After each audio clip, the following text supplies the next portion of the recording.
In this video, we will explore some more vector basics. Now, in problem number 31, vector A has a magnitude of 3 and a direction of -60.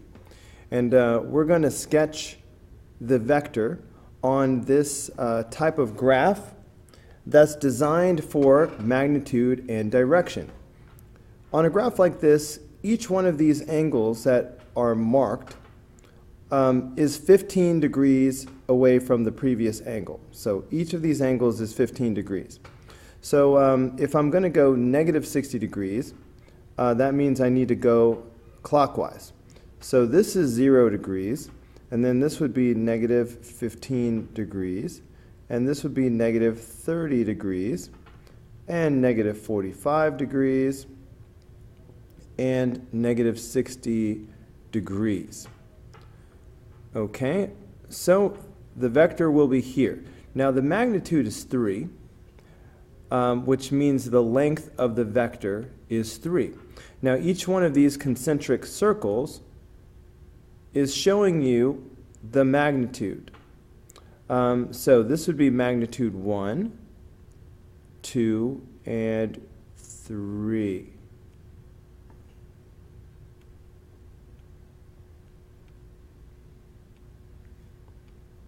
All right, so this would be a good sketch of vector A. So now we need to find the component form of vector A. So anytime you have the magnitude and the direction, you can turn this into component form by doing r cosine theta, comma r sine theta. And this will give you the horizontal component and the vertical component. R and theta, that's the magnitude and the direction. So that's what I'm about to do right now. The magnitude was 3. So I'm going to do 3 cosine. The direction is -60. And now I will do 3 sine -60. And I will put this in my calculator to find the component form. So the component form is 1.50, comma, -2.60. Let's do the same thing with vector B. So vector B has a direction of 144 degrees. Keeping in mind that each one of these angles is 15 degrees, and let's skip to 90 degrees, and then you can see that I've labeled each angle, all right, as counted from the positive x-axis. 144 degrees would be right about here. Now the magnitude of vector B is 5.5. Okay, that's 5.5. So when I draw this vector, I'm going to head in this direction, okay, but I have to be careful about the magnitude. So there's 1, 2, 3, 4, 5, and 5.5 should be about halfway. Okay, so about like that.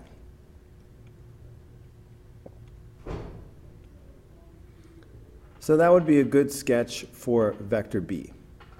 Now let's find the component form. For vector B, r comma theta is 5.5 and 144 degrees. All right, that's the magnitude and the direction. So I should be able to find the component form by doing, again, r cosine theta, comma r sine theta. So for vector B, that'll be 5.5 cosine 144, comma 5.5 sine 144. So put that in your calculator. So the component form for vector B is -4.45, comma 3.23. For number 32, we need to find the component form of a plus b. Well, here's vector a, and here's vector b in component form. So if we want to find a plus b, all we have to do is add the corresponding components. So we will just add the horizontal components, and we will add the vertical components. So that is going to give us negative 2.95 for the horizontal component and 0.63 for the vertical component.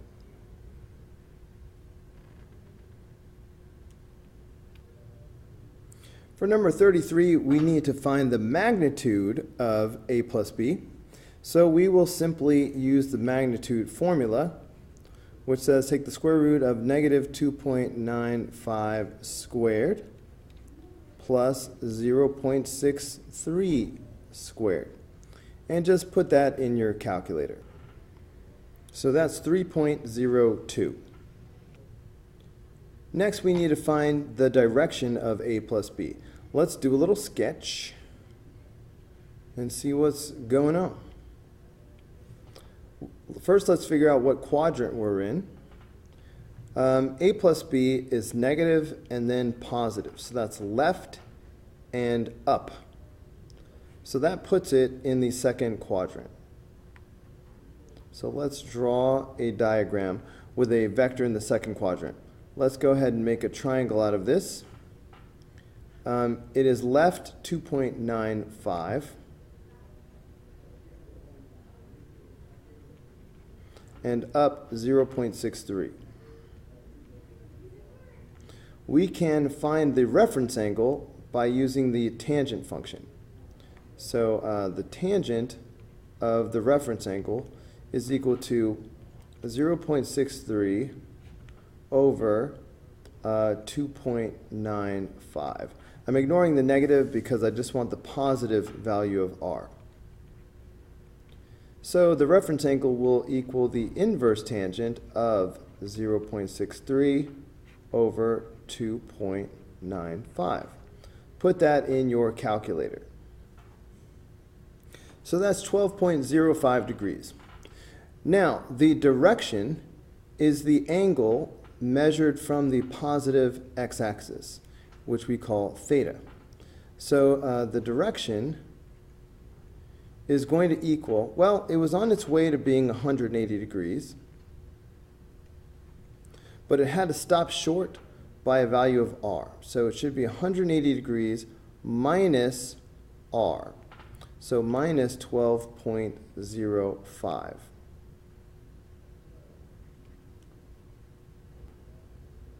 So that's 167.95 degrees.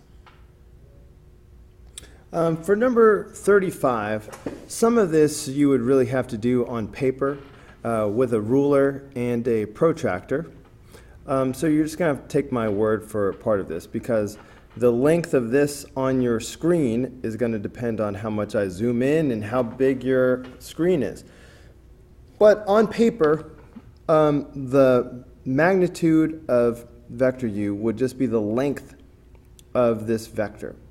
So that turns out to be 1.5 centimeters. All right, that's how long this is if I print this sheet out and measure it with a ruler. The direction is measured from the positive x-axis.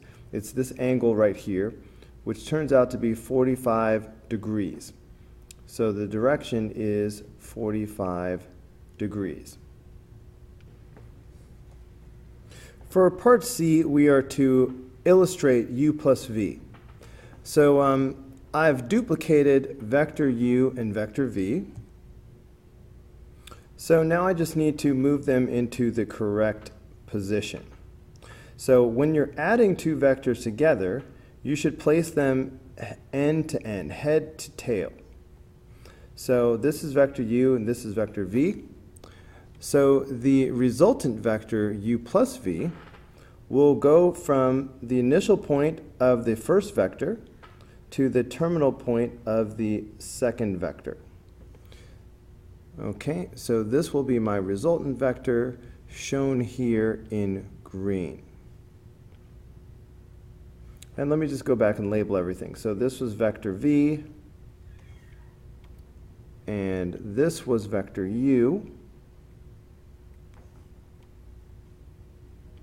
and this resultant vector is the vector u plus v. Okay, how will it work for subtraction?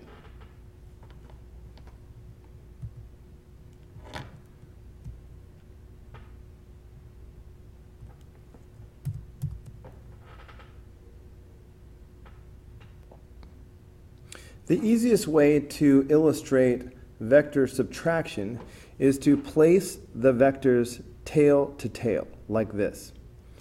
Then the resultant vector, u minus v, will go from head to head of the two vectors.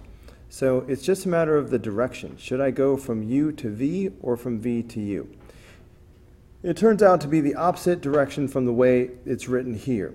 So if you're going to do u minus v, you actually need to draw the resultant vector from v to u. So the resultant vector will go from here to here, like this.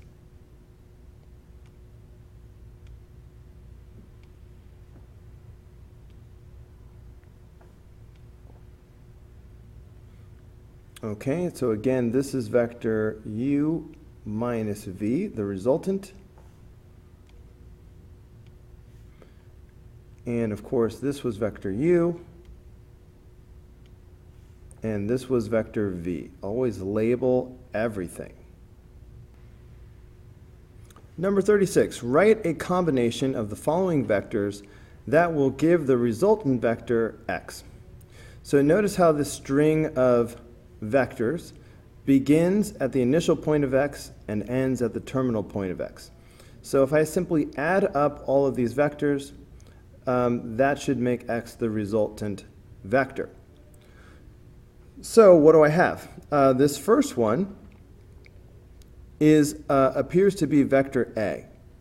So I'll just label this vector A because they look the same magnitude, same direction. Now, what about this piece right here? Well, this piece, okay, all the way down like this, this appears to be two vector C's end to end. I didn't like the way that looked, so I'll just trust that you understand that I'm saying that this whole thing right here is vector 2C. It's two of these. Now, these three little guys seem to be vector B, but in the opposite direction. So if this is vector B, this would be negative vector b, and this is three of those. So this is negative 3b. And then we seem to have another vector a right here. Okay, these are the same as this. So we just need to put all of these together. And I'm going to put them in alphabetical order because why not? Go ahead and add your like terms. So vector A plus vector A, that's 2A, and then minus 3B, and then plus 2C. The order doesn't really matter, but I always go alphabetical. For number 37, part A, we're just going to do some vector algebra. So 4a plus 3b. So 4 times vector a, which is 2 comma 3, plus 3 times vector b, which is negative 1 comma negative 4. So that's going to be 8 comma 12 plus negative 3 comma negative 12. So if we add these together, we're just adding the corresponding components. So this is going to be 5 comma 0.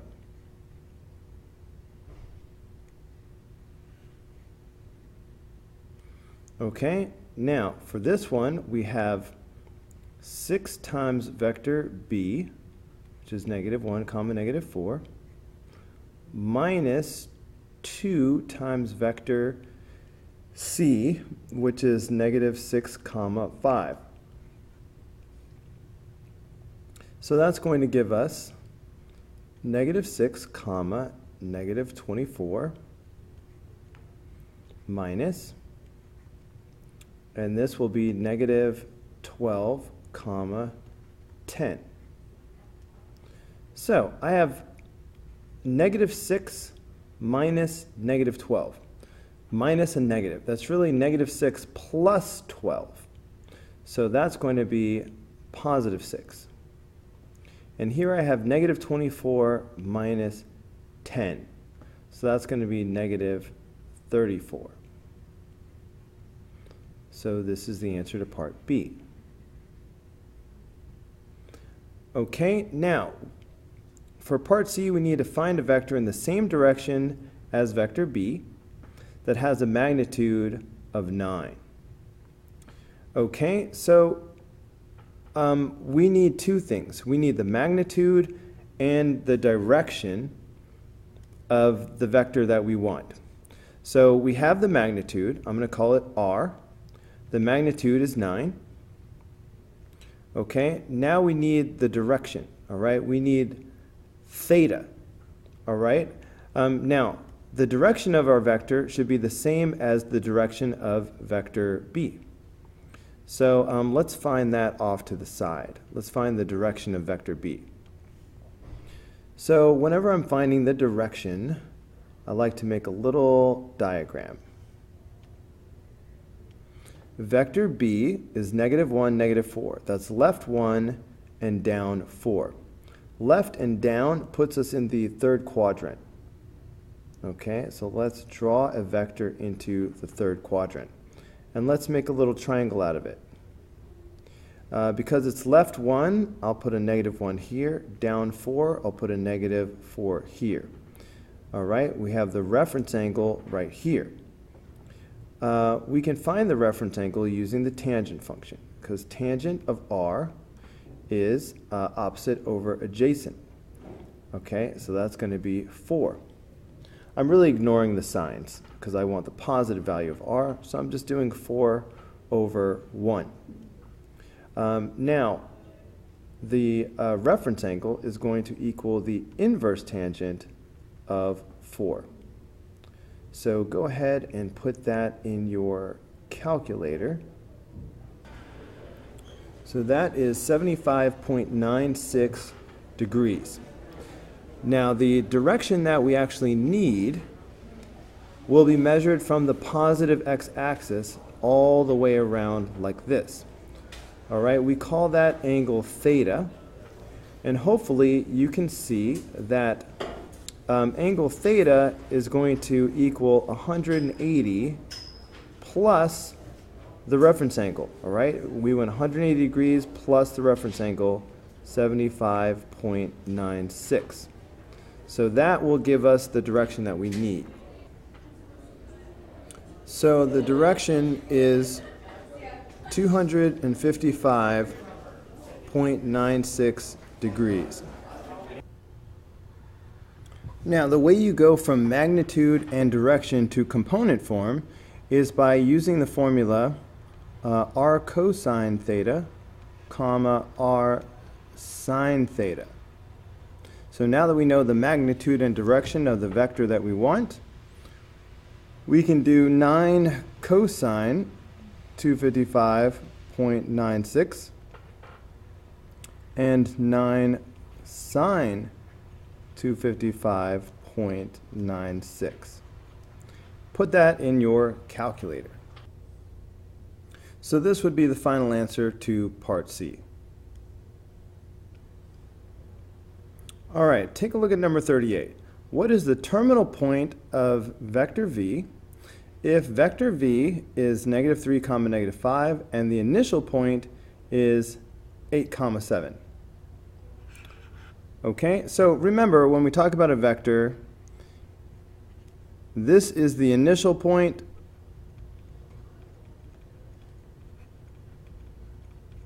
and this is the terminal point.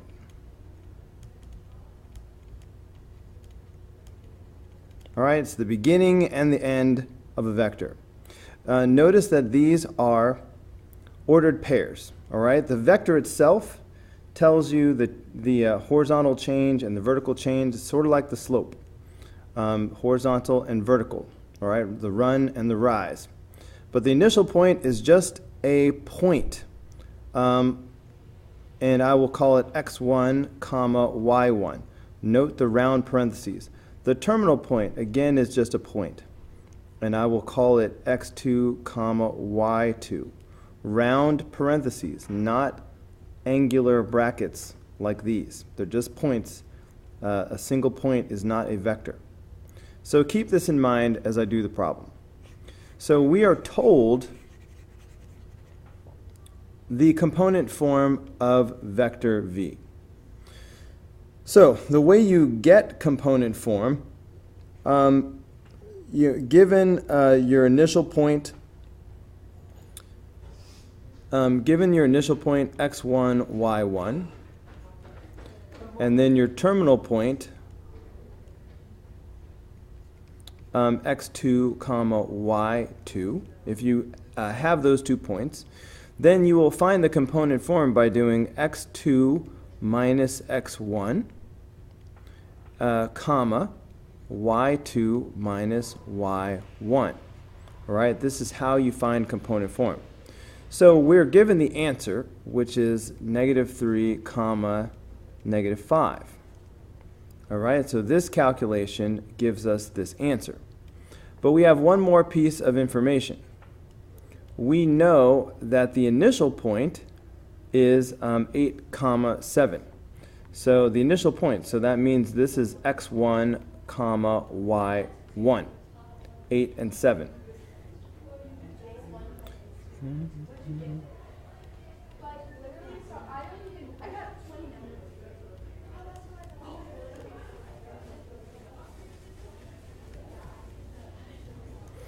Okay, so we know x1 and y1, so I just went ahead and substituted in x1 and y1. But this means that x2 minus 8 must equal -3, and y2 minus 7 must equal -5. Adding 8 to both sides, we find out that x2 is equal to 5. Adding 7 to both sides, we find out that y2 is equal to 2. So that means x2, comma y2 equals 5, comma 2. And x2, y2, that's the terminal point. And that's what we were supposed to find. What is the terminal point?